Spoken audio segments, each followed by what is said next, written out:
Dursen.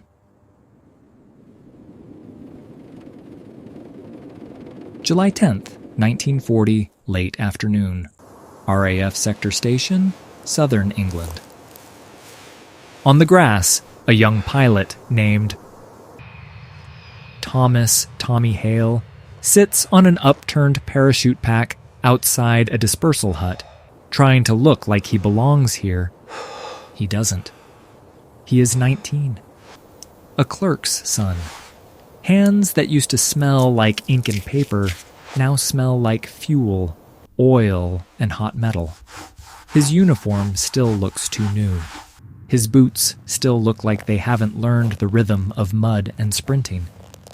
But his eyes are already changing.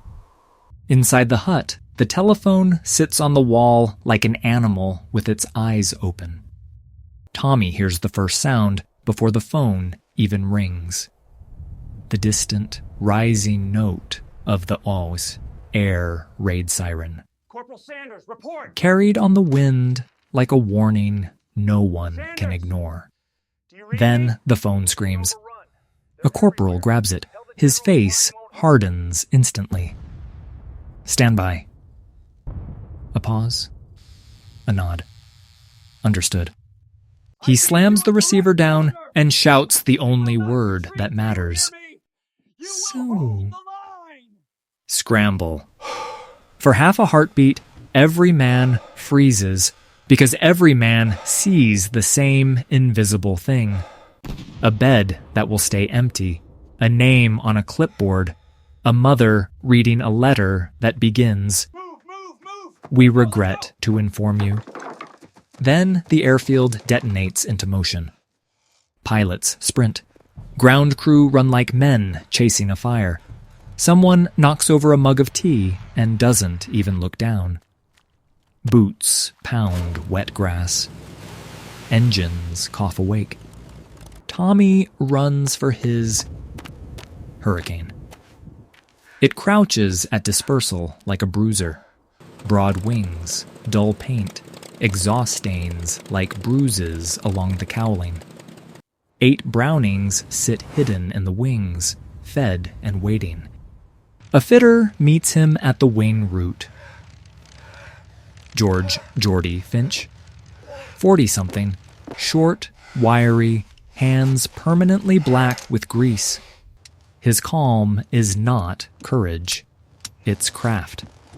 Geordie hooks Tommy's straps with brisk, practiced violence.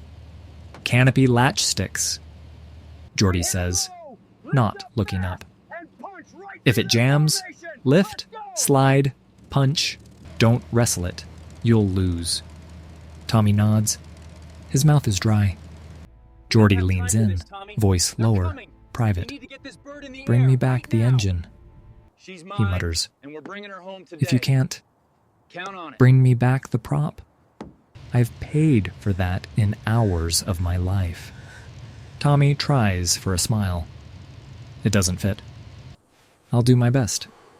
Geordie snorts as if best is a luxury word, then slaps the fuselage twice. An ugly kind of blessing. Tommy climbs into the cockpit. The harness bites his shoulders. The canopy frame turns the world into hard rectangles of sky. Fuel. Magnetos. Primer. Starter. The Merlin coughs. Once, twice, then roars into life. The Hurricane shudders like a living animal impatient to run. Radio crackles, static. A calm female voice cuts through, precise, disciplined, the tone of someone reading a map in her head. Blue section. This is Uxbridge Control. Vector 160, Angels 15, bandits approaching coast. Tommy blinks. A woman's voice? Clean, unshaken, like the war can be measured. He repeats it silently. Vector, angels, bandits. The language that turns fear into procedure. He taxis out. Wheels bump on uneven ground. Ahead, other hurricanes line up, tails twitching. Off to the side, Spitfires lift first, cleaner, faster, pretty machines built for ugly work. Tommy pushes throttle. The hurricane surges. Wind hammers the canopy. The tail rises. The earth lets go. England drops away in a single sickening moment. At Angels 15. The sky stops being empty. Dark specks harden into a box formation of bombers, steady, heavy, moving with the slow certainty of machines that believe they cannot be stopped. Above them, thin shapes weave like predators. Messerschmitt Bf 109s. A sharp voice cuts through the headset. Foils you. Bandits, 12 o'clock high. Another voice, flight leader, tight as wire. Tally-ho. The RAF dives. Tracer fire rises. Bright threads that don't look real until they're close enough to make the body flinch. Tommy forces himself not to blink. He picks a bomber, settles the sight, squeezes the trigger. The Brownings hammer. The hurricane shudders. The sound is ripping cloth and violence. His tracers walk behind the bomber's tail. He missed. The bomber doesn't even seem to notice. It keeps going inland, steady and indifferent. A shadow flashes across Tommy's canopy, fast, close. A Bf 109 slices past his left wingtip, then rolls behind him. Radio explodes. He's on your tail. Brake! Brake! Tommy yanks the stick. The world tilts. G-force crushes his ribs. His vision grays at the edges. Cannon fire cracks behind him like a whip. Something thuds into the aircraft. Thin metal hit hard. A warning light flickers. Tommy keeps turning because the voice tells him to, and because there is nowhere else to go. There is no trench, no wall, no earth to dig into. There is only open sky, and the thin, shaking strength of your own hands. July 10th, 1940. Minutes later, Sector Operations Room, Uxbridge. The operations room is dim, cool, and crowded with purpose. A giant map table turns England into lines and grids. Wooden blocks, colored and numbered, move across it as WAF plotters. Push rakes with crisp precision. Margaret Mags. Holt. 20, hair pinned tight, pencil behind her ear, has a headset clamped over one ear. She speaks into a microphone with the calm of someone who refuses to give fear a voice.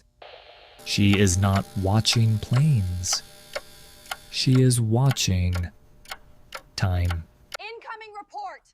A plotter calls out. Raid, strength 30 plus, heading northeast. Mags glances at the board, calculates, then speaks into the mic. Each word a tool. Blue section, Uxbridge control. Adjust vector 158. Maintain Angels 15. Bombers in box formation. Escorts high. She hears the reply, male voices, tight with wind and engine noise. Blue section, Roger. Another call overlays it. Bandits turning now. Mags doesn't flinch. She moves a finger across the map. She sees where the raid will be in 2 minutes, not where it is now. A controller points. They're trying to pull them down. Keep our boys high. Mags transmits again. Shorter this time, sharper. Blue section, do not get dragged down. Break and reform. Bombers are your job. A pilot's voice cracks through the speaker. Fast. Breath hammered thin. I'm hit. Oil pressure. Static. Mags holds her mic for a fraction of a second too long, as if her voice could pull him back. It can't. She lets go and marks the point on the map. A tiny dot. A whole life. Then, another raid marker appears. Another phone rings. The war does not pause for grief. Mags speaks again, steady as a metronome, because if her voice shakes, so does the sky. July 12th, 1940, morning, RAF dispersal and hangars. The hurricane lands hard. Wheels bump, skid, then hold. The Merlin coughs down into ticking silence. The quiet feels wrong, like the world forgot to breathe. Ground crew swarm before Tommy can unstrap. Hands slap the cowling, check the oil line, point at a torn strip of fabric on the wing, like a doctor finding a bruise. Geordie climbs onto the wing root and peers into the cockpit. He doesn't ask, "Are you all right?" He asks, "How'd she feel?" Heavy. Tommy clears his throat. Heavy. Didn't want to climb. Geordie nods, already solving it. Running rich. I'll lean her. You were flying a kettle. He taps two fresh holes near the cockpit. Clean punctures. Daylight shining through. And you owe me paint. Inside the hut, pilots crowd around a map for debrief. Faces pale under grime. Someone tells a joke too loudly. Nobody laughs at the right time. A lean pilot sits beside Tommy. Alan Whitby. 21. Eyes like he's been sanded down by wind. He doesn't grin. He doesn't play mentor. He speaks like a man handing over tools. You missed, Alan says. Tommy turns, stung. You saw? Alan nods. Everyone misses the first time. Tommy swallows. Stop. How do you... Alan cuts him off. Dark. You don't shoot at a bomber. You shoot at the part that makes it stop being a bomber. Engine, cockpit, wing root, and don't chase fighters. That's what they want. Tommy takes it in, angry and grateful at once. Outside, the phone is already ringing again. Best. August 24th, 1940. Luftwaffe Airfield, Pas-de-Calais. Morning. A Bf-109 sits on the strip like a blade laid flat. Fritz Keller. 22 tightens his harness and listens to the engine idle. A smooth, predatory vibration. Before the war, he studies engineering. Engines make sense. War doesn't. But the engine is still honest. Fuel, air, spark, no slogans. A briefing officer taps a map. Escort the bombers.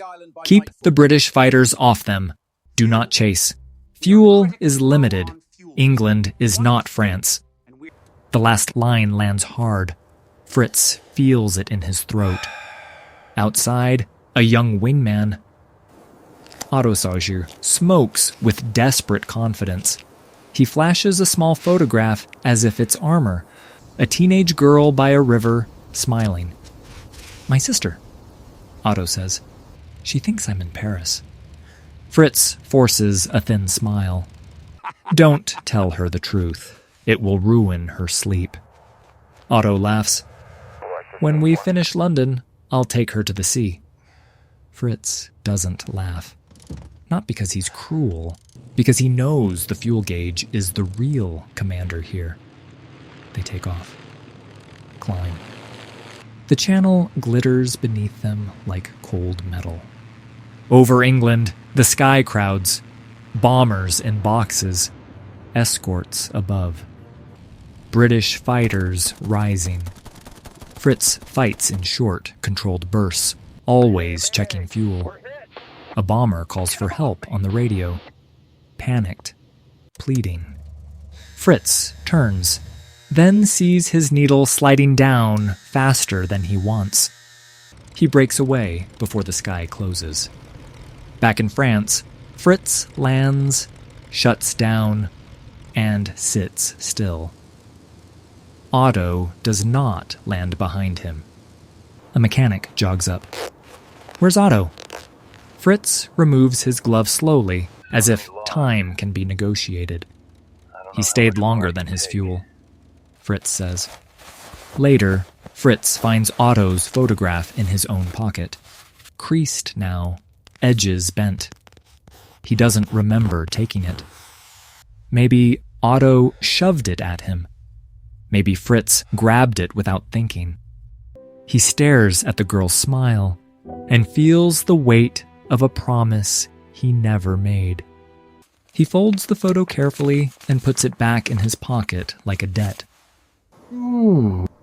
Early September 1940, southern England and London. The raids grow heavier. The targets shift. London becomes the argument the Luftwaffe wants to end with fire. Tommy feels it in the way controllers speak faster, in the way the scramble bell rings twice in one afternoon, in the way pilots stop telling jokes and start telling schedules. Scramble, climb, fight, land, refuel, scramble again. One evening, Tommy rides into London on a lorry because he needs proof the war isn't only sky. The city is dark under blackout. Searchlights stab upward. Anti-aircraft guns thump like a giant heartbeat. Smoke hangs in the air like a bruise. We're safe down here. In an underground station, Tommy finds Elsie. Eyes bright with anger and fear. She grips his sleeve as the ceiling trembles. "You're up there in daylight," she says. "We're down here at night." Tommy looks at the families on blankets, the children asleep under hard lights. "No one decided," he says. "It just happened. Now we're all inside it." Dust falls. Someone whispers a prayer. A baby cries, then is hushed. Elsie leans in. "Tell me something real." Tommy hesitates. "Up there, you don't feel heroic. You feel busy. You watch needles. You count seconds." Elsie swallows. "Then count the right ones and come back." Tommy nods. That's all he can afford. See. September 15th, 1940, late morning, over the Thames, London. In the operations room, Mags's voice is steady in the headset, even as the map table clogs with markers. "Large raid, London bound," Mags transmits. "Blue section, Uxbridge control, Angels 15, bombers pushing for the river, escorts high." Tommy hears her voice in his ears, clear, controlled, and for a second it feels like a rope thrown into chaos. At Angels 15, he sees a moving city of bombers, sunlight flashing off glass noses. Radio becomes a storm. Bombers through. Keep height. Bandits above. Tommy dives. Then Alan's voice hits his headset, strained. "Her hail, I'm hit." Tommy twists. Alan is low, trailing smoke. A BF-109 sits behind him, perfect position. Mags's voice cuts in, precise. "Blue section, Bombers are crossing the Thames. Do not get dragged down. Tommy's world narrows to 2 lines. Bombers pushing toward London. Alan seconds from being cut apart. The 109 fires. Alan jolts. Smoke thickens. Tommy pushes throttle and dives onto the 109 anyway. He fires a short burst. The Messerschmitt jerks. Smoke erupts. It rolls away. The German pilot bails out. A white parachute blooms against blue. That single image hits Tommy like a silent bell. Helpless. Human. Weightless. Then the bombers drag his attention back like a hook. Alan's voice is weaker now. Fuel's gone. I'm ditching. Tommy looks forward. Bombers still going. London still below. Alan speaks again, calm in a way that hurts. Hail, go be useful. Tommy turns away and dives on the bombers. He fires until the guns click empty, aiming for engines, cockpits, wing roots, anything that breaks formation. A bomber's engine catches. It drops bombs early, wide, off target, then turns away, trailing smoke. Another jettisons its load and climbs awkwardly. Tommy can't stop them all. No one can. But enough break and turn that the raid loses its clean spear shape. The Luftwaffe bends away in fragments. In the ops room, Mags watches the enemy blocks thin and pull back. Her pencil pauses for half a second, then moves again. Evening, England and France. Tommy lands with the fuel needle trembling near empty. The Merlin ticks as it cools like a tired heart. Geordie is there instantly, scanning the aircraft like a doctor. You've got a new hole, Geordie says. Try collecting fewer. I'm running out of swear words. Yes, sir. Across the field, men count names with a clipboard. After each name, there is a pause, like the air itself is listening. Alan isn't on the field. A runner arrives. Whitby ditched. Channel, seen by a boat. 2 days later, Alan is picked up half-frozen, alive out of stubbornness and luck. Tommy sits on his bunk and breathes until the shaking becomes manageable again. Across the channel, Fritz Keller lands with his fuel needle kissing empty. He shuts down and sits in the cockpit for a long time, then takes Otto's photograph from his pocket and places it on the wing root, flat against the metal. She thinks he's in Paris. Fritz says to no one. A mechanic asks, "What will you tell her?" Fritz folds the photo carefully. That he flew, he says, and that the sea is still there. Back at Biggin Hill, the telephone hangs on the hut wall again. Not ringing, not sleeping.